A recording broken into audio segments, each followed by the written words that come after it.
Back to ಸಮೃದ್ಧಿ ಸದನ vlogs ಇನ್ ಕನ್ನಡ. ನಾನು ನಿರ್ಮಲಾ. ಬನ್ನಿ ಇವತ್ತಿನ ವ್ಲಾಗನ್ನು ಶುರು ಮಾಡ್ತಾ ಇದ್ದೀನಿ. ಡೇ 6 ವೆಯ್ಟ್ ಲಾಸ್ ಚಾಲೆಂಜ್ ವ್ಲಾಗನ್ನು ಸ್ಟಾರ್ಟ್ ಮಾಡ್ತಾ ಇದ್ದೀನಿ. ಹಾಗೆ ನೋಡ್ತಿರ್ಬೋದು ನನ್ನ ವೆಯ್ಟು 68.05 ಇದೆ. ನನ್ನ ಪ್ರೆಸೆಂಟ್ ವೆಯ್ಟ್ ಬಂದು 68.05, 68 kg, 50 ಗ್ರಾಮ್ ಆಗುವಷ್ಟು ನನ್ನ ವೆಯ್ಟು ಇದೆ. ಸೊ ಅನಂತರ ಒಂದು ತುಂಬ ದಿನ ಆದಮೇಲೆ ಪೂಜೆ ಮಾಡ್ತಾಯಿದ್ದೀನಪ್ಪ. ಹತ್ತತ್ರ 15 ದಿನ ಆಗೋಯ್ತು.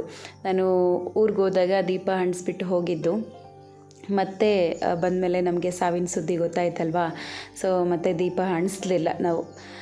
ಒಂದು ಕಡೆಯಿಂದ ದೇವ್ರ ಮನೆಯೆಲ್ಲ ಕ್ಲೀನ್ ಮಾಡಿ ಆ ಪಾತ್ರೆಗಳೆಲ್ಲ ವಾಶ್ ಮಾಡಿಬಿಟ್ಟು ಪೂಜೆ ಮಾಡ್ತಾಯಿದ್ದೀನಿ. ಗುರುವಾರನೇ ಪೂಜೆ ಮಾಡಿದೆ ನಾನು. ಗುರುವಾರನೇ ಎಲ್ಲ ಒಂದು ಕಡೆಯಿಂದ ಕ್ಲೀನ್ ಮಾಡಿಕೊಂಡು ಮನೆಯೆಲ್ಲ ಕ್ಲೀನ್ ಮಾಡಿ ಬೆಡ್ಶೀಟ್ಸ್ ಎಲ್ಲ ವಾಶ್ ಮಾಡಿ ಒಂದು ರೀತಿ ಹೆಂಗಾಗೋಯ್ತು ಅಂದರೆ ಈ ಹಬ್ಬಕ್ಕೆಲ್ಲ ಮನೆಯೆಲ್ಲ ಕ್ಲೀನ್ ಮಾಡ್ಕೊಳ್ತಾರೆ ನೋಡಿ, ಆ ರೀತಿ ಆಗೋಯ್ತು. ಸೊ ಹಂಗೆ ಒಂದು ಕಡೆಯಿಂದ ಎಲ್ಲನೂ ಶುದ್ಧ ಮಾಡಿಕೊಂಡು ಇವಾಗ ಪೂಜೆ ಮಾಡ್ತಾಯಿದ್ದೀನಿ.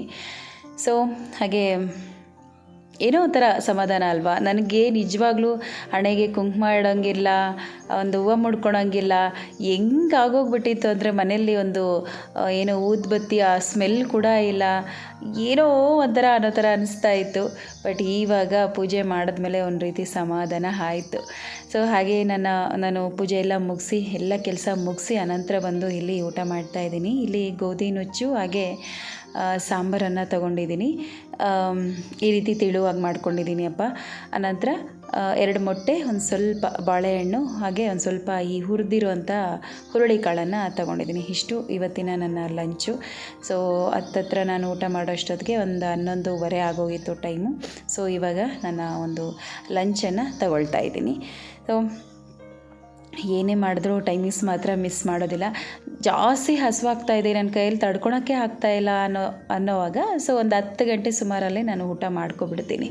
ಜಾಸ್ತಿ ಸುಸ್ತಾಗ್ತಿದೆ, ತಡ್ಕೊಳೋಕ್ಕೆ ಆಗ್ತಿಲ್ಲ, ಅಯ್ಯೋ ನಾನು ಟೈಮಿಂಗ್ಸ್ ಮೇಂಟೈನ್ ಮಾಡಲೇಬೇಕು ಅಂತ ಹೇಳಿ ಇದು ಮಾಡೋದಕ್ಕೆ ಆಗೋದಿಲ್ಲ, ಓಕೆನಾ. ಸೊ ತುಂಬ ಹಸುವಾದಾಗ ಒಂದು 10 ಗಂಟೆ ಸುಮಾರಲ್ಲೇ ನಾನು ತೊಗೊಂಬಿಡ್ತೀನಿ. ಅನಂತರ ಮಧ್ಯಾಹ್ನ ಬಂದು ಇಲ್ಲಿ ಬುಧವಾರ ಚಿಕನ್ ತೊಗೊಂಬಂದಿದ್ರು. ಸೊ ಅದು ಒಂದು ಸ್ವಲ್ಪ ತೆಗ್ದಿಟ್ಟಿದ್ದೆ. ಸೊ ಅದನ್ನು ಇವಾಗ ಒಂದು ಸ್ವಲ್ಪ ಮಸಾಲೆ ಹಾಕಿಬಿಟ್ಟು ರೆಡಿ ಮಾಡಿಕೊಟ್ಟೆ. ಕಿಚನ್ ನೋಡ್ತಿರ್ಬೋದು ಯಾವ ರೀತಿ ಇದೆ ಅಂತ ಹೇಳಿ. ಮಧ್ಯಾಹ್ನ ಒಂದು 2 ಗಂಟೆ ಸುಮಾರಲ್ಲಿ ಎಲ್ಲರಿಗೂ ಮಾಡಿಕೊಟ್ಟೆ. ತಿಂತಾಯಿದ್ದಾರೆ, ರೈಸು ಮತ್ತು ಚಿಕನ್ನು 2 ತಿಂತಾಯಿದ್ದಾರೆ. ಎಲ್ಲರೂ ಊಟ ಮಾಡಿದ್ರು. ಸೊ ಇವಾಗ ಗೊತ್ತಿದೆಯಲ್ಲ ಕಿಚನ್ನು ಯಾವ ರೀತಿ ಇತ್ತು ಏನು ಅನ್ನೋದು. ಸೊ ಇವಾಗ ಒಂದು ಕಡೆಯಿಂದ ಕ್ಲೀನ್ ಮಾಡ್ಕೊಳ್ತಾ ಇದ್ದೀನಿ. ಒಂದೊಂದು ಸತಿ ನಮಗೆ ಒಂದು ಪ್ರಶ್ನೆ ನಮ್ಮ ತಲೆಗೆ ಬರುತ್ತೆ, ನಾನು ಎಷ್ಟೆಲ್ಲ ಕೆಲಸ ಮಾಡ್ತೀನಿ ಮನೇಲಿ, ಬಟ್ ನಾನು ಯಾಕೆ ಸಣ್ಣ ಆಗೋದಿಲ್ಲ ಅಂತ ಹೇಳಿ ಅಲ್ವಾ. ಎಷ್ಟೆಲ್ಲ ಕೆಲಸ ಮಾಡ್ತೀವಿ, ಎಷ್ಟೆಲ್ಲ ನಮಗೆ ಒಂದು ರೀತಿ ಎಕ್ಸಸೈಸ್ ಅಲ್ವಾ ಕೆಲಸ ಮಾಡೋದು. ಬಟ್ ನಾವು ಯಾಕೆ ಸಣ್ಣ ಆಗೋದಿಲ್ಲ. ಇವಾಗ ನಾನು ಅಷ್ಟೇ, ಯಾವಾಗ ನಾನು ದಪ್ಪ ಇದ್ದಾಗ ಯಾರಾದರೂ ಕೇಳಿದೆ, ಏನು ಇಷ್ಟೊಂದು ದಪ್ಪ ಆಗೋಗ್ಬಿಟ್ಟಿದ್ಯಾ, ಮನೇಲಿ ಅಷ್ಟೆಲ್ಲ ಕೆಲಸ ಮಾಡ್ತೀಯ ಆದರೂ ನೀನು ಸಣ್ಣನೇ ಆಗಲಿಲ್ಲ ಅಂತ ಕೇಳ್ತಾಯಿದ್ರು. ನಾನು ಪ್ರಶ್ನೆ ಮಾಡ್ಕೊಳ್ತಾ ಇದ್ದೆ, ಹೌದು ನಾನು ಮನೇಲಿ ಇಷ್ಟೆಲ್ಲ ಕೆಲಸ ಮಾಡ್ತೀನಲ್ವ, ಮತ್ತು ನಾನು ಯಾಕೆ ಸಣ್ಣ ಆಗೋದಿಲ್ಲ, ಸಣ್ಣ ಆಗ್ತಿಲ್ಲ ಅಂತ ನನಗೆ ನಾನೇ ಪ್ರಶ್ನೆ ಮಾಡ್ಕೊಳ್ತಿದ್ದೆ. ಸೊ ಇವಾಗ ಗೊತ್ತಾಗ್ತಿದೆ, ಅದು ಕೆಲಸ ಅಷ್ಟೇ, ನಮ್ಮ ಕೈಗಳಿಗೆ ನಮ್ಮ ಕಾಲುಗಳಿಗೆ ಅಷ್ಟೇ ಕೆಲಸ ಬಿಟ್ಟರೆ ಸೊ ನಮ್ಮ ದೇಹಕ್ಕಲ್ಲ. ಅದು ನಮ್ಮ ಒಂದು ಏನು ನಮ್ಮ ಹೊಟ್ಟೆ ಭಾಗ, ನಮ್ಮ ಬೆನ್ನು ಭಾಗ, ಇದಕ್ಕೆ ಅದು ಕೆಲಸ ಅಲ್ಲ. ನಮ್ಮ ಕೈಗೆ ನಮ್ಮ ಕಾಲಿಗೆ ಅಷ್ಟೇ ಕೆಲಸ. ಇವಾಗ ನಾವು ಜಾಸ್ತಿ ಏನಾದರೂ ಕೆಲಸ ಮಾಡಿದ್ದೀವಿ ಅಂದರೆ ಕೈ ಕಾಲು ನೋವು ಬರುತ್ತೆ ಹೊತ್ತು, ಬೆನ್ನು ಹೊಟ್ಟೆ ಈ ಥರ ನೋವು ಬರೋದಿಲ್ಲ ಅಲ್ವಾ. ಸೊ ಇವಾಗ ನಾವೇನಾದರೂ ಎಕ್ಸಸೈಸ್ ಮಾಡಿದ್ದೀವಿ ಅಂದರೆ ಫುಲ್ ಬಾಡಿ ಎಲ್ಲ ಪೇಯ್ನ್ಸ್ ಬರ್ತಾ ಇರುತ್ತೆ. ಫುಲ್ ದೇಹ ಫುಲ್ಲು ನಮ್ಮ ಒಂದು ಅಂಗಾಂಗಗಳು ಸಹ ನಾವು ಎಕ್ಸಸೈಸ್ ಮಾಡಿದಾಗ ತುಂಬಾ ನೋವಾಗ್ತಾ ಇರುತ್ತೆ. ಸೊ ಇವಾಗ ಅನ್ನಿಸ್ತಾ ಇದೆ ನನಗೆ, ಸುಮ್ಮನೆ ಕೆಲಸ ಮಾಡೋದು ಅಷ್ಟೇ, ಅದು ಕೈ ಕಾಲಿಗೆ ಅಷ್ಟೇ, ದೇಹಕ್ಕಲ್ಲ. ಸೊ ಹಾಗೆ ಇನ್ನೂ ಒಂದು ವಿಷಯ ನಿಮ್ಮ ಹತ್ರ ಹಂಚ್ಕೋಬೇಕು. ಏನಪ್ಪ ಅಂದರೆ ಇದನ್ನು ನಾನು ಸಪ್ರೇಟಾಗಿ ಒಂದು ವಿಡಿಯೋ ಮಾಡಿ ಹಾಕೋಣ ಅಂತ ಅಂದ್ಕೊಂಡಿದ್ದೆ. ಇರಲಿ, ಇದರಲ್ಲೇ ಒಂದು ಸ್ವಲ್ಪ ಹೇಳ್ತೀನಿ. ಸೊ ದಪ್ಪ ಇರೋರು ಎಲ್ಲಾದರೂ ಫಂಕ್ಷನ್ಗೆ ಅಥವಾ ಎಲ್ಲಾದರೂ ಒಂದು 4 ಜನ ಮಧ್ಯೆ ಕೂತ್ಕೊಂಡಾಗ ಕೆಲವೊಂದಷ್ಟು ಜನ ಹೀಯಾಳಿಸ್ತಾರೆ. ಯಾವಾಗಲೂ ವೆಯ್ಟ್ ಲಾಸ್ ಬಗ್ಗೆ ಹೇಳ್ತಾ ಇದ್ದೆ, ಬಟ್ ದಪ್ಪ ಇರೋರ ಬಗ್ಗೆ, ಹೀಯಾಳಿಸೋರ ಬಗ್ಗೆ ಒಂದು ಸ್ವಲ್ಪ ನಾನು ಕಿವಿ ಮಾತು ಹೇಳ್ತೀನಿ. ನಿಮ್ಮ ಸಿಸ್ಟರ್, ನಿಮ್ಮ ಅಕ್ಕನೋ ನಿಮ್ಮ ತಂಗಿನೋ ಏನೋ ಹೇಳ್ತಿದ್ದಾರೆ ಅಂತ ದಯವಿಟ್ಟು ಅದನ್ನು ಒಳ್ಳೆ ರೀತಿ ಭಾವಿಸಿ, ಓಕೆ.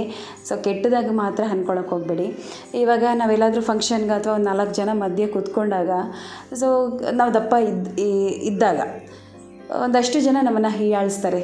ಸೊ ಅವ್ರಿಗೆ ಏನು ಹೇಳ್ತೀನಿ ಅಂದರೆ ದಯವಿಟ್ಟು ಆ ರೀತಿ ಮಾತ್ರ ಮಾಡೋದಕ್ಕೆ ಹೋಗಬೇಡಿ, ಓಕೆನಾ. ಸೊ ಅವ್ರಿಗೆ ಯಾವ ರೀತಿ ಹೆಲ್ತ್ ಇಶ್ಯೂಸ್ ಇರುತ್ತೋ ಏನೋ ಯಾರು ಗೊತ್ತು ಅಲ್ವಾ. ಸುಮ್ಮನೆ ನಾವು ಏನೋ ಬಾಯಿಗೆ ಬಂದಂಗೆ ಮಾತಾಡಿದ್ರೆ ಅದು ಚೆನ್ನಾಗಿರೋದಿಲ್ಲ, ಓಕೆನಾ. ಸೊ ಅವ್ರಿಗೂ ಒಂದು ಮನಸ್ಸಿದೆ ಅನ್ನೋದನ್ನು ನಾವು ಯೋಚನೆ ಮಾಡಬೇಕು, ಓಕೆ. ಸೊ ನೀವು 4 ಜನ ಮಧ್ಯೆ ಅವ್ರನ್ನ ಹೇಳಿಸಿದಾಗ ಅವ್ರ ಮನಸ್ಸಿಗೆ ಎಷ್ಟು ಬೇಜಾರಾಗುತ್ತೆ. ಆ ಕಡೆ ನಗಿಯೋದಕ್ಕೂ ಆಗೋದಿಲ್ಲ, ಆ ಕಡೆ ಅಳೋದಕ್ಕೂ ಆಗೋದಿಲ್ಲ, ಆ ರೀತಿ ಆಗೋಗ್ಬಿಡುತ್ತೆ. ಸೊ ಆದಷ್ಟು ಅವ್ರ ಮನಸ್ಸನ್ನ ನೀವು ಅರ್ಥ ಮಾಡ್ಕೋಬೇಕು. ಸುಮ್ಮನೆ ನಾವೇನೋ ಒಂದು ಸ್ವಲ್ಪ ದಪ್ಪ ಇದ್ದೀವಿ ಅನ್ನೋ ಕಾರಣಕ್ಕೋಸ್ಕರ ಅವ್ರ ಮುಂದೆ ಆ ರೀತಿಯಾಗಿ ಅಳಿಸಿದ ಅವರೆಲ್ಲ ನಗದಾಗ ಅವ್ರ ಮನಸ್ಸಿಗೆ ಎಷ್ಟು ನೋವಾಗುತ್ತೆ ಅನ್ನೋದನ್ನು ಯೋಚನೆ ಮಾಡಬೇಕು. ಅದೇ ಆ ಜಾಗದಲ್ಲಿ ನೀವಿದ್ದು ನಿಮ್ಮನ್ನ ಆ ರೀತಿ ಹಂಗಿಸಿದಾಗ ನಿಮ್ಗೆ ಎಷ್ಟು ನೋವಾಗುತ್ತೆ. ಸೊ ನನಗೂ ಇದು ಪರ್ಸ್ನಲಾಗಿ ಎಕ್ಸ್ಪೀರಿಯೆನ್ಸ್ ಆಗಿದೆ. ಸೊ ಅದಕ್ಕೋಸ್ಕರ ನಾನು ಹೇಳ್ತಾ ಇದ್ದೀನಿ, ದಯವಿಟ್ಟು ಯಾರನ್ನು ಹಂಗಿಸೋದಕ್ಕೆ ಹೋಗಬೇಡಿ, ಓಕೆನಾ. ಅವ್ರಿಗೆ ಯಾವ ರೀತಿಯಾದಂಥ ಹೆಲ್ತ್ ಇಶ್ಯೂಸ್ ಇರುತ್ತೋ ಯಾರಿಗೆ ಗೊತ್ತು. ಸುಮ್ಮನೆ ನಾವೇನೋ ಬಾಯಿಗೆ ಬಂದಂಗೆ ಮಾತಾಡಿಬಿಟ್ರೆ ಅವ್ರ ಮನಸ್ಸಿಗೆ ಎಷ್ಟು ನೋವಾಗುತ್ತೆ ಅನ್ನೋದನ್ನು ನಾವು ಯೋಚನೆ ಮಾಡಬೇಕು ಅಲ್ವಾ. ಇದು ನನಗೆ ಪರ್ಸ್ನಲಾಗಿ ಆಗಿರುವಂತಹ ಒಂದು ಅನುಭವ. ನನಗೂ ಅಷ್ಟೇ ಸಾಕಷ್ಟು ಈ ರೀತಿ ಗುಂಪಲ್ಲಿ ಕೂತ್ಕೊಂಡಾಗ ಕೆಲವೊಂದು ಸಣ್ಣ ಪುಟ್ಟ ಅವಮಾನಗಳು ಆಗಿದ್ದಾವೆ. ಅವ್ರ ಮುಂದೆ ನಾನು ಸುಮ್ಮನೆ ನಗ್ದುಬಿಟ್ಟು ಸುಮ್ಮನೆ ಆಗೋಗ್ಬಿಡ್ತಿದ್ದೆ. ಬಟ್ ನಾನು ಒಂಟಿಯಾಗಿದ್ದಾಗ ಅದನ್ನು ಯೋಚನೆ ಮಾಡ್ತಿದ್ದೆ, ಅದನ್ನು ಮನಸ್ಸಿಗೆ ಹಾಕ್ಕೊಂಡು ತುಂಬಾ ನೋವು ಪಡ್ತಾ ಇದ್ದೆ. ಯಾವ ರೀತಿ ಅಂದ್ಬಿಟ್ರಪ್ಪ ಇವರು ನನ್ನನ್ನು, ಅಯ್ಯೋ ಅಲ್ಲಿರೋರೆಲ್ಲ ನಗ್ದು ಬಿಟ್ರಲ್ಲಪ್ಪ ಅನ್ನೋ ಥರ ನನಗೆ ಫೀಲ್ ಅನ್ನೋ ಥರ ಅನ್ನಿಸ್ತಾ ಇತ್ತು. ಎಷ್ಟೋ ಸತಿ ನಾನು ಅದನ್ನು ಮೈಂಡ್ಗೆ ಹಾಕ್ಕೊಂಡು ಮತ್ತೆ ನಾನು ವೆಯ್ಟ್ ಲಾಸ್ ಮಾಡೋದಕ್ಕೆ ಸ್ಟಾರ್ಟ್ ಮಾಡ್ತಿದ್ದೆ. ಬಟ್ ನಾನು ಅದನ್ನು ಸ್ಟ್ರಾಂಗಾಗಿ ತಗೊಳ್ತಾ ಇರಲಿಲ್ಲ. ಏನೋ ಮಾಡಬೇಕು ಅಂತ ಮಾಡ್ತಿದ್ದೆ, ಒಂದು ವಾರ 15 ದಿನ ಮಾಡ್ತಿದ್ದೆ, ಮತ್ತು ಸುಮ್ಮನೆ ಆಗೋಗ್ಬಿಡ್ತಿದ್ದೆ. ಆ ರೀತಿ ಮತ್ತೆ ಅದು ಹೆವಿಯಾಗಿ ವೆಯ್ಟ್ ಗೇನ್ ಆಗೋದಕ್ಕೆ ಶುರುವಾಗ್ತಾ ಇತ್ತು. ಸೊ ಹಾಗೆ ಆದಷ್ಟು ಬೇರೆಯವ್ರನ್ನ ಯಾರನ್ನೂ ಹೀಯಾಳಿಸೋದಕ್ಕೆ ಹೋಗಬೇಡಿ. ಪ್ಲೀಸ್ ಇದು ನನ್ನ ಕಡೆಯಿಂದ ರಿಕ್ವೆಸ್ಟು. ಅಲ್ಲಿ ಅವ್ರಿಗೆ ಅಲ್ಲಿ ಏನೂ ಮಾತಾಡೋದಕ್ಕಾಗೋದಿಲ್ಲ. ಒಂದು 4 ಜನ ಮಧ್ಯೆ ನೀವು ಕುತ್ಕೊಂಡು ಆ ರೀತಿ ಮಾತಾಡಿದಾಗ ದಪ್ಪ ಇರೋರು ಏನೂ ಮಾತಾಡೋದಕ್ಕಾಗೋದಿಲ್ಲ. ಅವರು ಒಂಟಿಯಾಗಿದ್ದಾಗ ಅವ್ರ ಮನಸ್ಸಿಗೆ ಎಷ್ಟು ನೋವಾಗ್ತಾ ಇರುತ್ತೆ ಗೊತ್ತಾ, ಎಷ್ಟು ನೋವಾಗ್ತಾ ಇರುತ್ತೆ. ಏನಪ್ಪ ಈ ಥರ ಅಂದ್ಬಿಟ್ರು, ನನಗೆ ಯಾಕಪ್ಪ ದೇವರೇ ಈ ಒಂದು ದೇಹನ ಕೊಟ್ಟೆ ಅನ್ನೋ ಥರ ಅನಿಸ್ಬಿಡುತ್ತೆ. ದಯವಿಟ್ಟು ಯಾರನ್ನು ಹೀಯಾಳಿಸೋದಕ್ಕೆ ಹೋಗಬೇಡಿ. ಸೊ ಇನ್ನು ಕೆಲಸ ಎಲ್ಲ ಮುಗಿಸ್ತಾ ಇದ್ದೀನಿ ಅಪ್ಪ. ಬೆಳಗ್ಗೆ ಎಲ್ಲ ಒಂದು ಕಡೆಯಿಂದ ಎಲ್ಲ ಮನೆಯೆಲ್ಲ ಹೊರಿಸಿ ಎಲ್ಲ ಕೆಲಸ ಮುಗಿಸಿದ್ದೆ. ಮತ್ತು ಇವಾಗ ಅಡುಗೆ ಎಲ್ಲ ಮಾಡಿದ್ನಲ್ವ, ಕಿಚನ್ ಎಲ್ಲ ಒಂದು ಕಡೆಯಿಂದ ಕ್ಲೀನ್ ಮಾಡಿಕೊಂಡು ಇವಾಗ ಮನೆಯೆಲ್ಲ ಗುಡಿಸ್ಕೊಳ್ತಾ ಇದ್ದೀನಿ. ಮನೇಲಿ ಮಕ್ಕಳಿದ್ರೆ ಅಂತೂ ಸಿಕ್ಕಾಪಟ್ಟೆ ಗಲೀಜು ಮಾಡ್ತಾರೆ. ಬೆಳಗ್ಗೆಯಿಂದ ಸಾಯಂಕಾಲವರೆಗೂ ಗುಡಿಸ್ತಾನೆ ಇರಬೇಕು, ಕ್ಲೀನ್ ಮಾಡ್ತಾನೆ ಇರಬೇಕು. ಅದು ಇದು ತೆಗೆದು ಈಚೆಗಡೆ ಹಾಕ್ತಿರ್ತಾರೆ, ಮತ್ತು ಅದನ್ನೆಲ್ಲ ಎತ್ತಿ ಇಡ್ತಾ ಇರಬೇಕು. ಆ ರೀತಿ ಆಗೋಗ್ಬಿಡುತ್ತೆ ಮನೇಲಿ ಮಕ್ಕಳಿದ್ರೆ.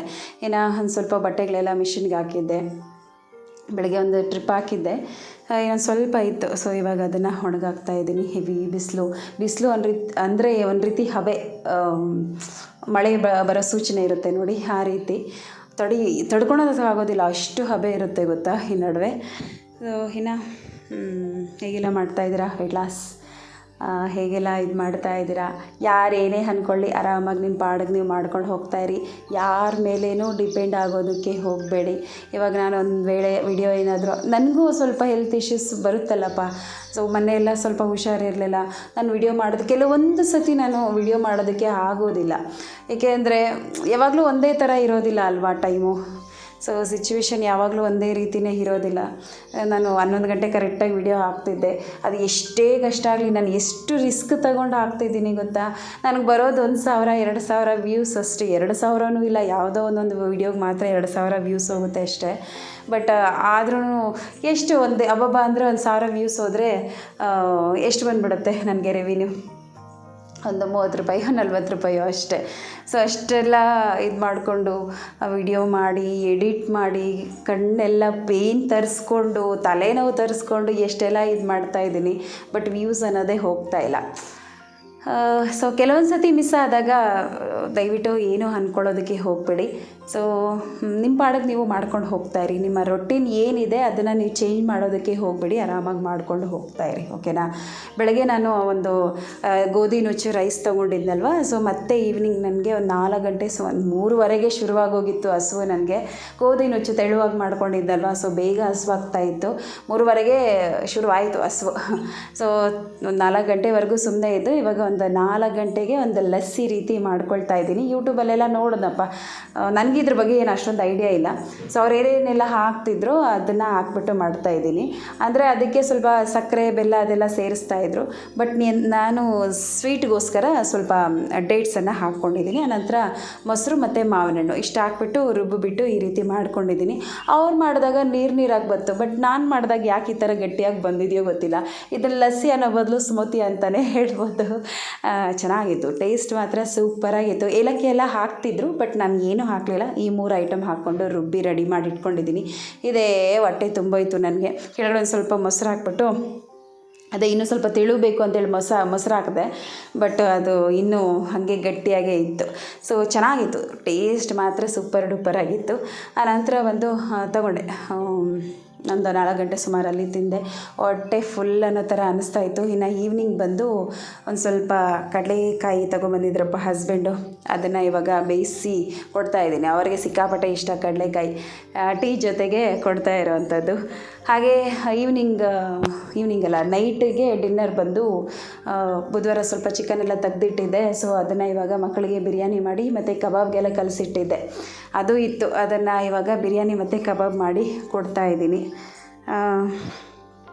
ಇದಾಗಿತ್ತು ನನ್ನ ಒಂದು ವೆಯ್ಟ್ ಲಾಸ್ ಡೇ. ಸೊ ಇದರಲ್ಲಿ ಏನಾದರೂ ನಾನು ತಪ್ಪು ಮಾತಾಡಿದರೆ ದಯವಿಟ್ಟು ಕ್ಷಮೆ ಇರಲಿ. ಸೊ ಯಾವುದೇ ರೀತಿಯಾದಂಥ ಒಂದು ಕೆಟ್ಟ ಉದ್ದೇಶ ಇಟ್ಕೊಂಡು ನಾನು ಏನೂ ಮಾತಾಡಲಿಲ್ಲ. ಸೊ ಆದಷ್ಟು ಕ್ಷಮೆ ಇರಲಿ ಅಂತ ಕೇಳ್ಕೊಳ್ತಾ, ಏನೋ ನಿಮ್ಮ ಅಕ್ಕನೋ ನಿಮ್ಮ ತಂಗಿನೋ ಏನೋ ಹೇಳಿದ್ದಾರೆ ಅಂತ ಹೇಳಿ ಕಿವಿಗೆ ಹಾಕ್ಕೊಳ್ಳಿ, ಮನ್ಸಿಗೆ ಮಾತ್ರ ಹಾಕ್ಕೊಳ್ಳೋದಕ್ಕೆ ಹೋಗಬೇಡಿ, ಓಕೆನಾ. ಇನ್ನು ಒಂದು 4 ಗಂಟೆ ಸುಮಾರಲ್ಲಿ ಅದು ತಗೊಂಡಲ್ಲ ಸ್ಮೂತಿ, ಮತ್ತು ನಾನು ಒಂದು 5:15 ಸುಮಾರಲ್ಲಿ ಜಸ್ಟ್ ಒಂದು ಲೋಟ ಬೆಲ್ಲ ಹಾಕಿರುವಂತಹ ಟೀ, ಒಂದು 3 ಬಿಸ್ಕೆಟ್ ತೊಗೊಂಡಿದ್ದೀನಿಪ್ಪ. ಇಷ್ಟೇ ನನ್ನ ಒಂದು ಡಿನ್ನರ್, ಇಷ್ಟೇ. ಮತ್ತು ನಾನೇನೂ ತೊಗೊಂಡಿಲ್ಲ, ಇಷ್ಟೇ ಸಾಕಂತ ಹೇಳಿ. ಅದೇ ಫುಲ್ ಅನ್ನೋ ಥರ ಅನ್ನಿಸ್ತಾಯಿತ್ತು, ಗಟ್ಟಿ ಇತ್ತಲ್ವಾ. ಸೊ ಸ್ಮೂತಿ, ಸೊ ಅದೇ ಫುಲ್ ಅನ್ನೋ ಥರ ಅನ್ನಿಸ್ತಾಯಿತ್ತು. ಮತ್ತು ಒಂದು ಲೋಟ ಅದು ತಗೊಂಡೆ ಅಷ್ಟೇ. ಇದಾಗಿದ್ದಪ್ಪ ಇವತ್ತಿನ ವಿಡಿಯೋ. ಈ ವಿಡಿಯೋ ಇಷ್ಟ ಆದರೆ ಪ್ಲೀಸ್ ಒಂದು ಲೈಕ್ ಮಾಡಿ, ಶೇರ್ ಮಾಡಿ, ಕಮೆಂಟ್ ಮಾಡಿ. ಹೊಸಬ್ರು ಯಾರೆಲ್ಲ ನೋಡ್ತಾ ಇದ್ದೀರಾ ಪ್ಲೀಸ್ ಸಬ್ಸ್ಕ್ರೈಬ್ ಮಾಡ್ಕೊಂಡು ಸಪೋರ್ಟ್ ಮಾಡಿ. ಮತ್ತಷ್ಟು ಇಂಟ್ರೆಸ್ಟಿಂಗ್ ವಿಡಿಯೋಗಳೊಂದಿಗೆ ಖಂಡಿತವಾಗ್ಲೂ ಭೇಟಿ ಆಗ್ತೀನಿ. ಅಲ್ಲಿವರೆಗೂ ಸಮೃದ್ಧಿ ಸದನ ವ್ಲಾಗ್ಸ್ ಕನ್ನಡ ಚಾನಲ್ನ ನೋಡ್ತಾ ಇರಿ, ಸಪೋರ್ಟ್ ಮಾಡ್ತಾ ಇರಿ. Thank you for the watching. Bye.